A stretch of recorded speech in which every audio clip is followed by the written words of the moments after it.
Language learning seems straightforward. Study vocabulary, practice grammar, take tests. But what if the secret to mastering a new language isn't about memorization at all, but about completely rewiring your brain? That's such an intriguing perspective. What made you start thinking about this?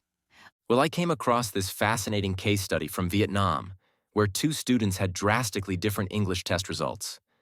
One scored 9 out of 10, while the other got just 4/10. But here's what's interesting. The difference wasn't about natural talent or luck. It was about their fundamental approach to thinking in the language. Hmm, that's quite a significant gap. How did their approaches differ?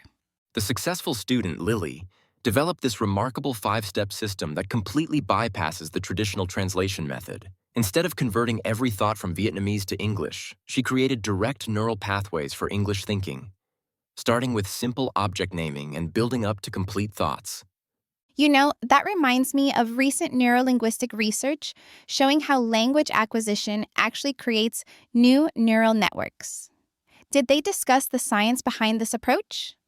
Well, what's fascinating is how Lily's method aligns perfectly with current cognitive science. She intuitively developed a system that mirrors how our brains naturally acquire language. She starts with basic object association, then progresses to simple sentences, much like how children learn their first language. That's exactly what the latest studies suggest about optimal language acquisition. How does she handle the practical challenges of implementing this in a non-English speaking environment? She's got these incredibly creative solutions, like creating what she calls English bubbles throughout the day, using earphones to listen to English content while walking, changing phone settings to English, even narrating daily activities in English. But here's the key insight. She emphasizes that these need to be consistent, daily practices rather than intensive cramming sessions. That approach to creating artificial immersion is brilliant. Did they explore any data about its effectiveness? You know what's interesting? Their uncle mentioned that students using similar methods in Vietnam are seeing average test score improvements of 40 to 50% within just a few months.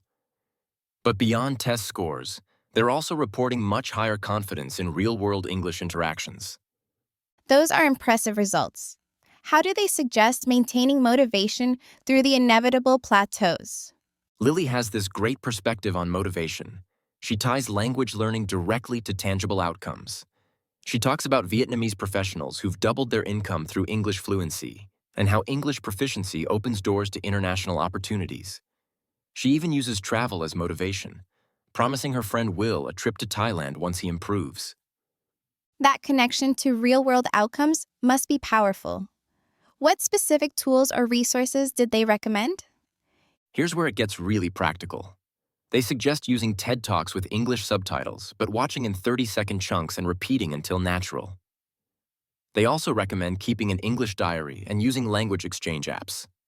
But what's particularly clever is how they integrate these tools into daily life rather than treating them as separate study sessions. Well, that's such a sustainable approach to language learning. What were the key takeaways for someone wanting to try this method? The most crucial insight is that successful language learning isn't about studying harder.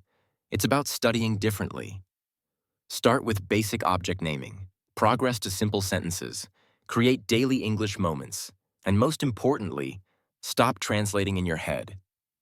And you know what's fascinating?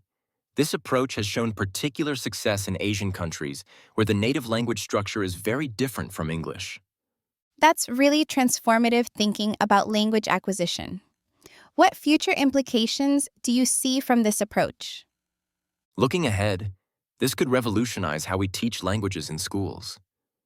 Instead of focusing on grammar rules and vocabulary lists, we might see more emphasis on creating these immersive thinking environments.